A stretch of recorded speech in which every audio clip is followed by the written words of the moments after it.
beautiful city of Tehran, where geopolitical tectonic shifts are being witnessed as we speak. And anything that happens here impacts not just the region, but the world.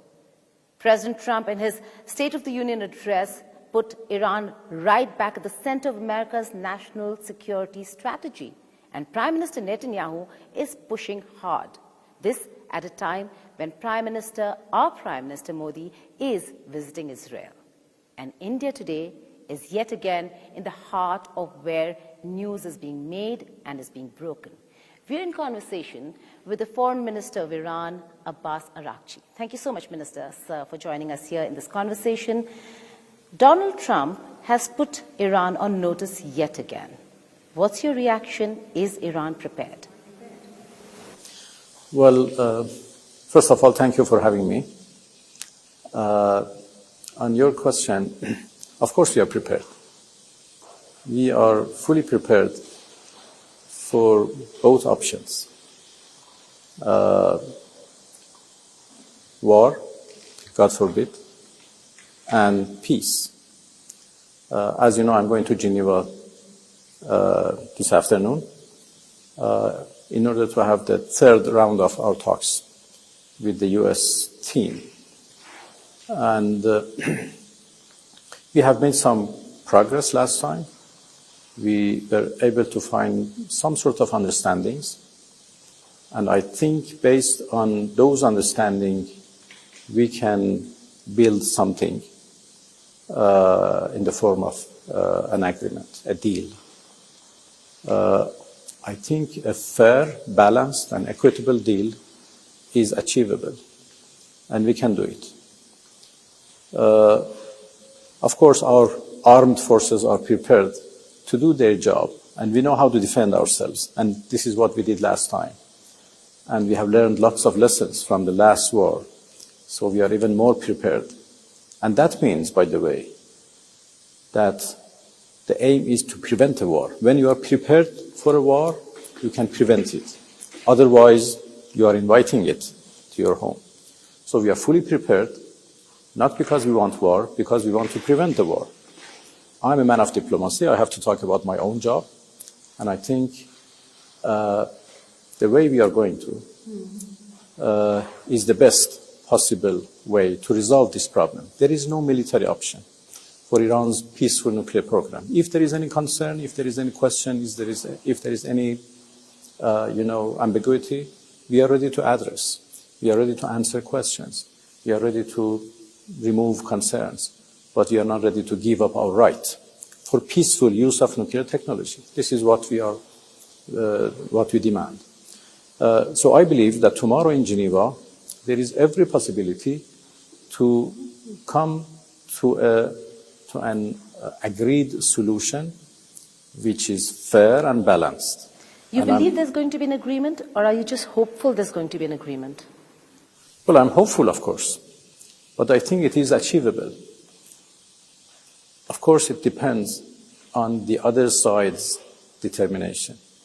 To be honest with you, we are not fully convinced that they have a real determination to do that.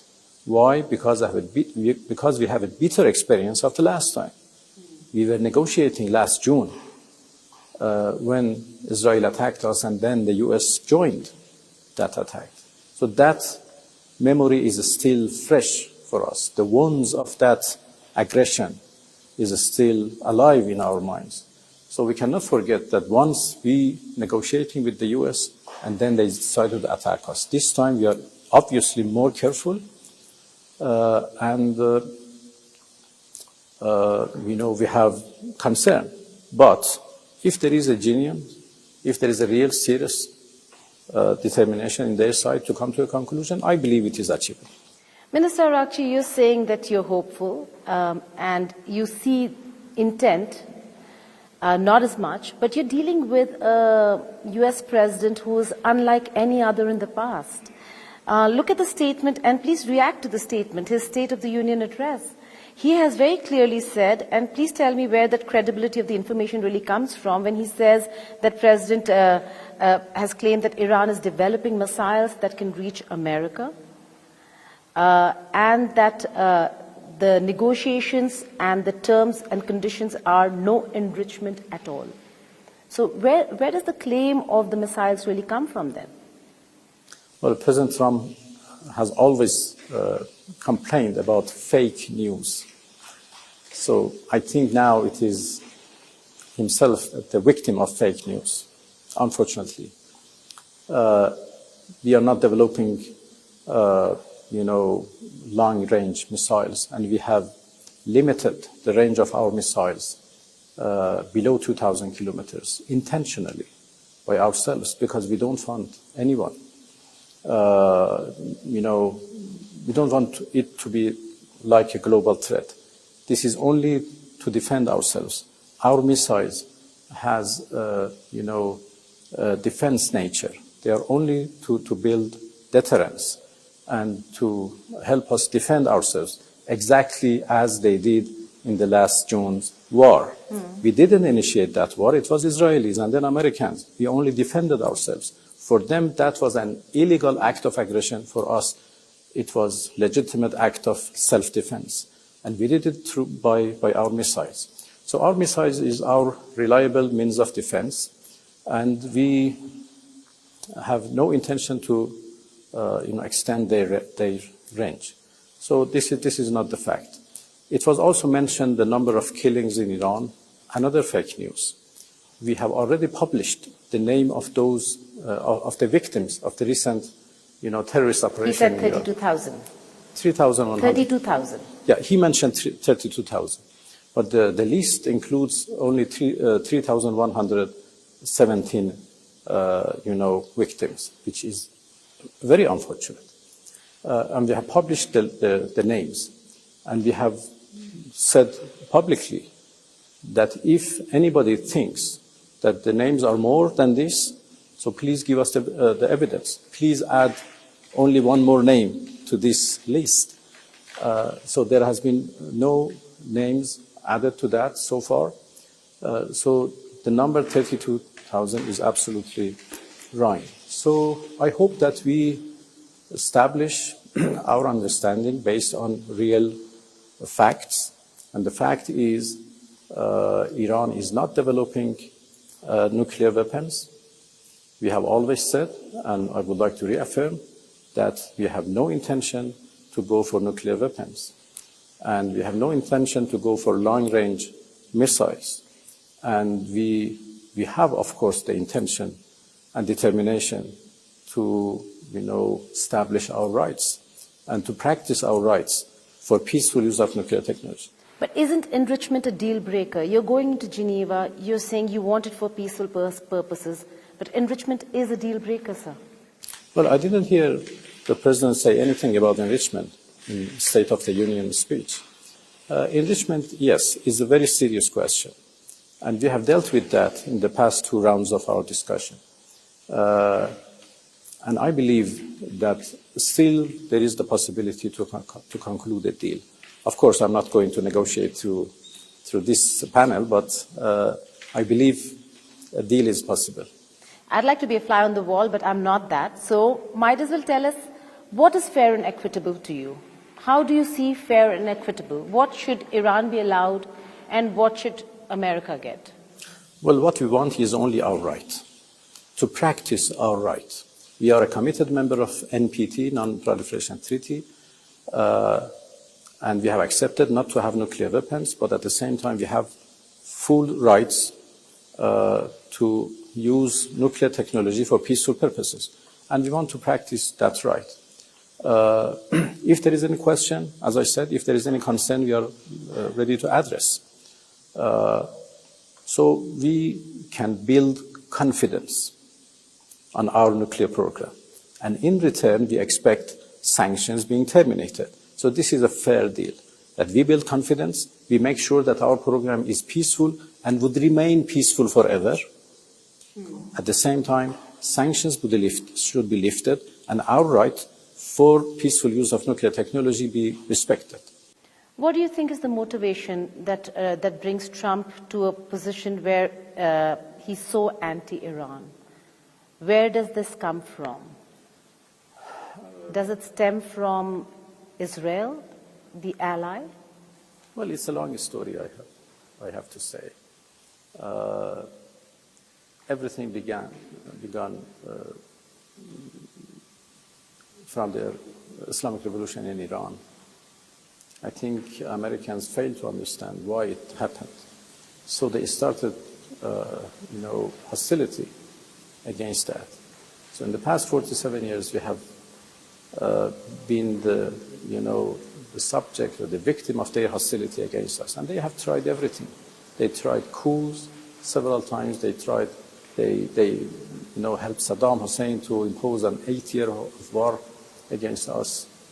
Last year, another war, all kinds of sanctions, maximum pressures policy, and they failed.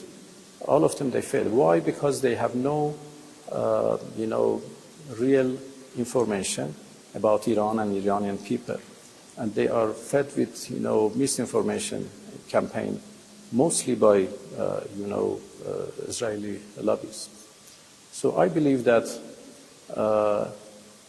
the only solution is to talk with the Iranian people with the language of respect. And if they try that language, they will see the result, that we would also talk with them with the same language. But if they want to use pressure, language of force, then the result is as we see. So let's hope that we can change the approaches and come to a better way of dealing with each other. I know you have a huge responsibility on your shoulders. It's that of peace of the entire region and the world today. But if talks fail in Geneva, there are military options, and the Supreme Leader is also one of the targets. That's absolutely clear in the messaging from Washington. Well, military option, yes. They have built a huge military presence around us. If the idea is to threaten us, so we, capitulate, that is not going to happen. It is for sure. We have proved it last time in the war when Israel attacked us. Perhaps you remember in the third day of war, there was a tweet, unconditional surrender. But it didn't happen. And after 12 days, they asked for unconditional ceasefire. And we accepted because it was unconditional. If you repeat a failed experience, you won't get any better result, especially since we are more prepared than previous time, as I said before. So there would be no victory for anybody. It would be a devastating war. And since the Americans' bases are scattered in different places in the region, then unfortunately perhaps the whole region would be engaged and would be involved. So it is a terrible scenario. I don't even want to talk about that. I was just coming to that, the fact that you're talking about Qatar, Saudi, UAE, there are bases there, but they have actually come out and said that they will not allow their land, air, or water to be used.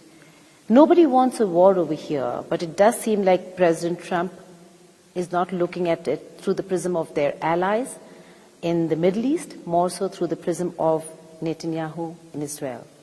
Well, I appreciate the positions taken by all countries of the region. You mean our Arab friends and others in our region who has expressed very clearly that they are against war and they don't want it to happen. Yes, there are American bases in the territory of some of them. They have made sure that they won't let their territory, their waters, their airspace would be used against Iran. To some extent, I don't know how much that can be controlled. So we are grateful for their positions. I hope that would remain the case. But if, God forbid, the U.S. decides to attack us, then their bases in the region would be a legitimate targets. and they are the U.S. bases. We consider them as U.S. bases, not the territory of our neighbors or anybody in the country. Like last time that we had no way but to attack the American base in Qatar, I immediately called my dear brother, the foreign minister of Qatar. Even I called him before the attack, and I informed him. And I told him that, please, my brother, please be informed. Please know that this is not an attack against Qatar. It is an attack against the U.S. base, which is unfortunately in Qatar. So you informed them in advance? We informed them in advance. And later on, we explained, and we tried to make sure the understanding that this is not an attack against our brotherly country of Qatar. But there is only one entity in this region who wants war, and that is Israel. It's the fact that Israel is trying to drag the United States into war with Iran. They cannot do it by themselves. They tried it and they failed, and they asked the U.S. to help them. And now I believe that this is an Israeli plot to drag the United States into war in this region. Would you make a distinction between Israel and Netanyahu? For the time being, no. He is the Prime Minister of Israel. He is the man who decides for Israel. So this is a disastrous plan by Israelis. They want to perhaps establish their hegemony to the region, which is not going to happen. But we are seeing, there are many indications that it is them who are trying to drag President Trump to war with Iran, which would be very unfortunate against the Americans' interests if they do that. Respectfully, sir, our Prime Minister is in Israel. How do you see, what's the reading of Iran in how India balances its ties with Israel as also with Iran, which is a critical partner? Well, to be honest with you, it is very unfortunate. Now, Israel is the one who has destroyed the whole Gaza. 75,000 people are killed, and this is not a claim, this is a fact confirmed by almost all international organizations who are dealing with the question of Gaza. 70,000 people. It is a genocide. So obviously we don't see it appropriate to deal with a genocidal regime. Of course, it is up to our friends in India to decide for themselves. But I hope that while Prime Minister Modi is there, he can address also the question of Palestinians and their right for self-determination. And maybe remind the world that it's not an era of war, that war should not be the solution? Well, of course, I'm sure that he will do that. We have always had a very good relation with India. India is a friend to Iran, and our relation is history, old.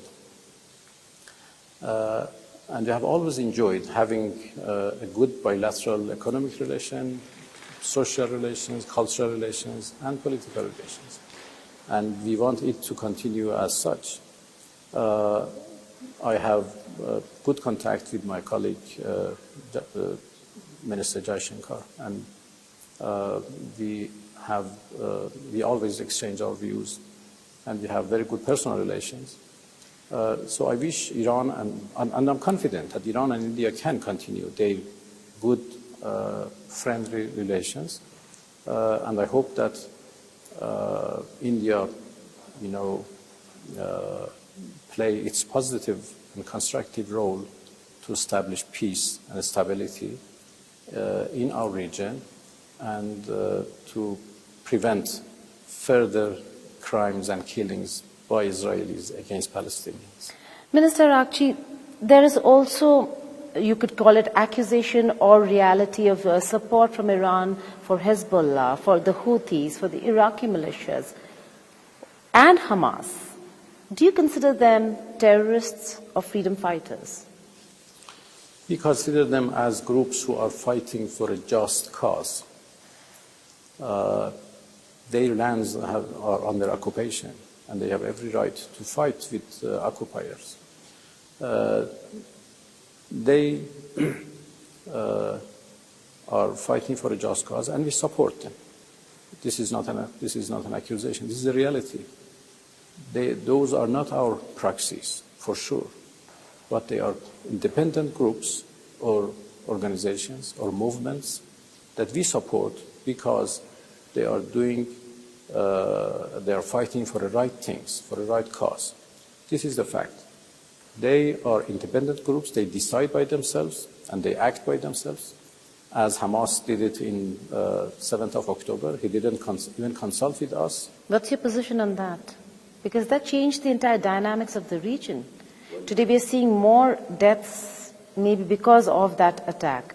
So what's Iran's position on October 7th? You know, you have to consider the root causes of that.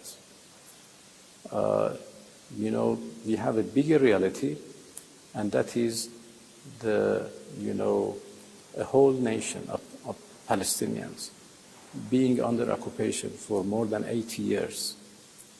There are killings and destruction of their homes and their cities. There are refugees all around the world in neighboring countries. And they have not stopped fighting for their right, for their land. So you have to consider the root causes of that and then decide whether that one single act was good or bad. The fact is, Palestinians have every right to have their own homelands and to enjoy the right of self-determination. And unless they are not given that right, this conflict would continue. This is a fact.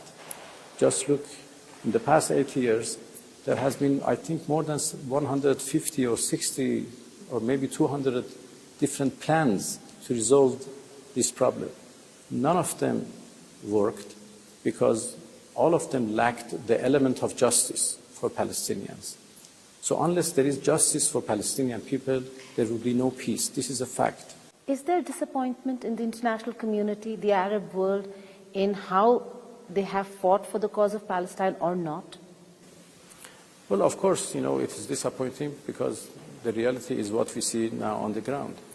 So I hope that, the international community is now paying attention. Now more than 170 countries have already recognized the state of Palestine. But this is not enough, because when you ask that, okay, you have recognized the state of Palestine, but where is this state?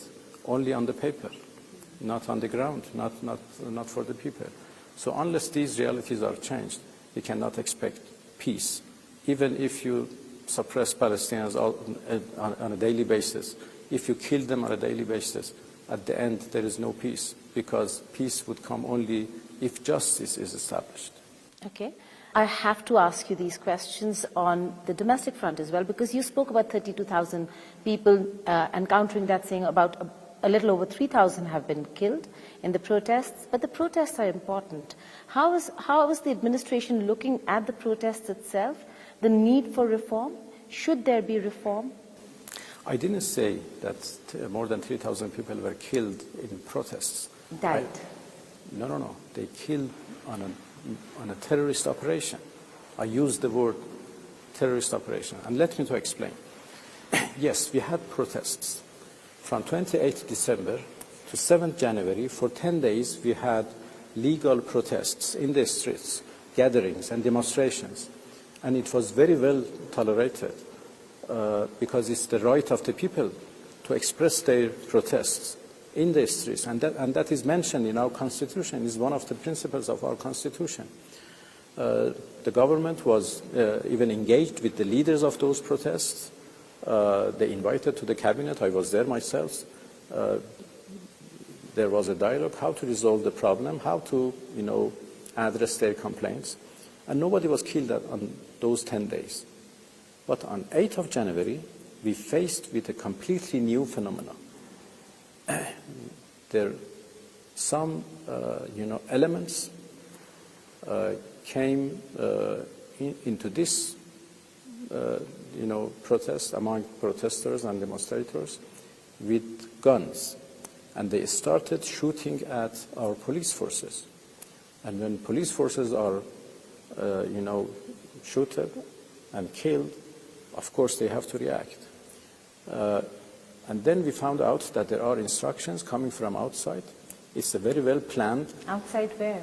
From Israel.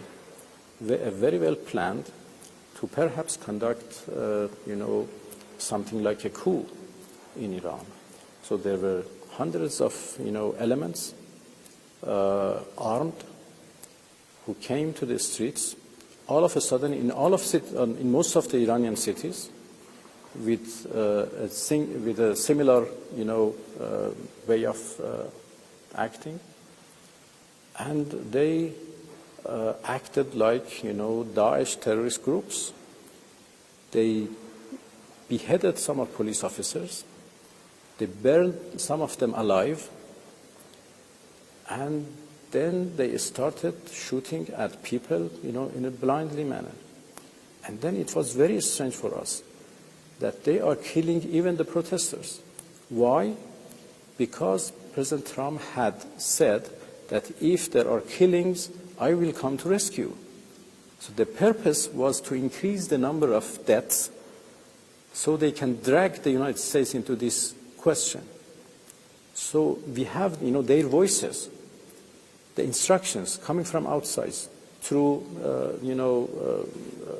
these social networks or so, that shoot at police forces. If you don't find them, shoot at ordinary people. If not, shoot at the boys and girls in front of you who are doing protests. So the only reason, the only purpose was to increase the number of deaths. 8th, 9th, and 10th January, we faced with this phenomenon, and we had no way but to crash them. 3,100 and something have been killed.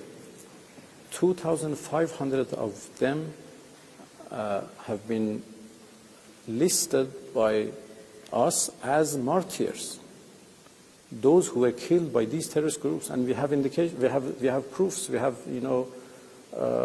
Is that the kind of penetration Israel has within Iran? Iran? Yes, it was kind of penetration, and there was terrorist elements. You have seen those, stories even in India when terrorist groups penetrated, killed ordinary people, or they did something wrong, and then your police forces had no way but, or your security forces had no way but to crash them or to confront them.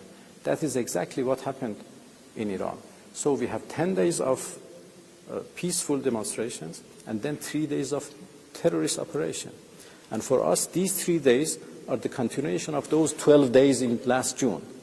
So that was the continuation of war imposed by Israel on us. But you've lost a lot of top leadership, ministers, sir. You've lost in assassination. They're no longer plots. They're being assassinated. They were assassinated by Israeli forces.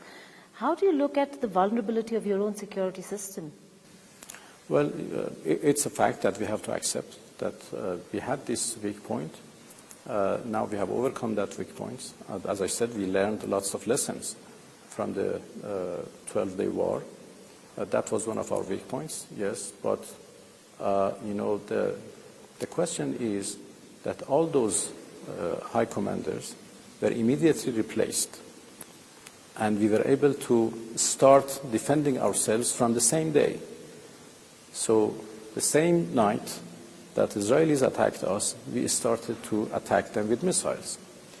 And every day passed, our missiles became more exact and more accurate.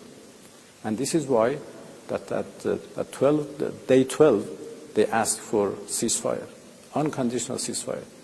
I was called by Americans telling me that Israel would stop, you also please stop. And we said, if that is unconditional, okay. Otherwise, we continue our self-defense. Back to our domestic issue, we have to understand that it was a terrorist operation, and I'm sure that when India is facing with a similar terrorist operation, they will do exactly the same.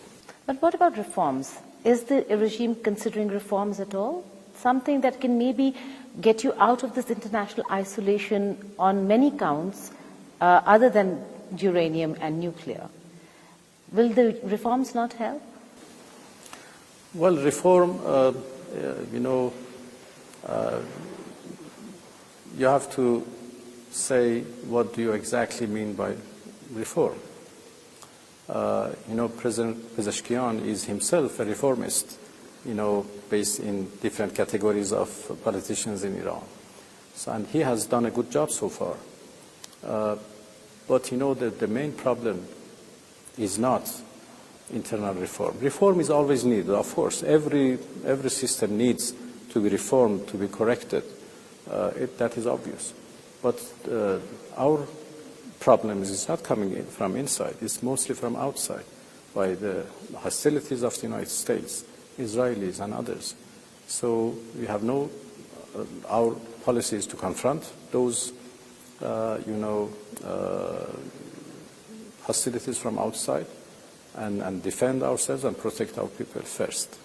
You started with fake news. I know you're running out of time and you have to go to Geneva for the big talks, but just a few questions before I let you go, sir. You started with fake news, but we also discussed misinformation and disinformation campaign. Now, a lot of international media put out stories about protesters being executed. There would be public executions. Then there's a lot of information about the Supreme Leader, his health, his whereabouts. Will you break that down for us, for our viewers, and tell us exactly what happened when it comes to the protesters or the Supreme Leader? If there are public executions, so it should be reported by media or through internet. Nowadays nothing can be hid, can be hidden. We have no plan to execute for the time being, of course, because there has been the courts are still going on. I don't know what would be the judgment of the courts at the end, but so far we have not executed anybody, and there is no plan as such right now. Supreme Leader appears in TV and public gatherings every often, and I think everybody has seen him, has listened to his speeches, and he's absolutely fine and healthy. Is there a succession plan for the Supreme Leader? And will there be a day when there would be maybe a separation between the clergy and the civilian dispensation? Well, we have a mechanism which is in our constitution. There is an assembly of experts that whenever needed, they will elect a new Supreme Leader for the country, a new leader. Exactly as happened after the demise of the late Ayatollah Khomeini. In less than 24 hours, they elected a new leader. And that would happen whenever needed. So we have no problem of that. I have seen in the in the U.S. media or others that they want to assassinate the leader, these kind of things. But this is a system that everybody would replace in a very well-established mechanism which exists in the system itself, so nothing would happen. Our system is not dependent on individuals. It's a system supported by the people. And you just saw a few days ago in the 47th anniversary of our revolution, a huge number of people in our cities came to the streets in support of the Islamic Republic of Iran. And the number was even bigger than last year, because this year people felt that there are threats, so they have to come and play their role in the streets. So I'm not worried at all. As the top commanders were replaced immediately in the middle of war, and nothing happened, and we were able to continue our self-defense. I'm sure if anything like that be repeated, there is no problem with the system. Finally, before I let you go, I cannot not ask you about your friends and allies. India, a friend; Russia, China, more than friends, they're allies. In event of a war, in event of troubled region, how do you see and what kind of a role do you see Russia and China play? When it comes to defending ourselves, we know how to defend ourselves by ourselves. And we have, yes, lots of friends, lots of partners. Russia and China are our strategic partners. But in the case of war, we don't need anybody to defend us. We can do it by ourselves. Are you a little disappointed that India has not included Chabahar as a project in its budget this year? Well, I think it's a disappointment for both Iran and India. Chabahar, as once President Modi said, is a golden gate which connects the Indian Ocean area to the Central Asia, the Caucasus, and then to Europe, and vice versa. So that is a very strategic port. And if developed, fully developed, it can play a very important role to connect India from Iran to Central Asia, to the Caucasus, and then to Europe. And that would be the best, I think, transit route. I hope that one day we can witness the full development of this port. All right. With our friends in India. All right. Finally, any message to President Trump, because you're headed to Geneva? Well, I'm going to meet his team tomorrow in Geneva. So no messages needed. No messages needed. Only the fact that you need all the wishes and best of luck for the meeting that you're going to hold in Geneva with your American counterparts. It's going to be a very important one that will hold peace not just in the region but in the world. Thank you so much for this opportunity. I hope so. Thank you indeed. Thank you for having me today.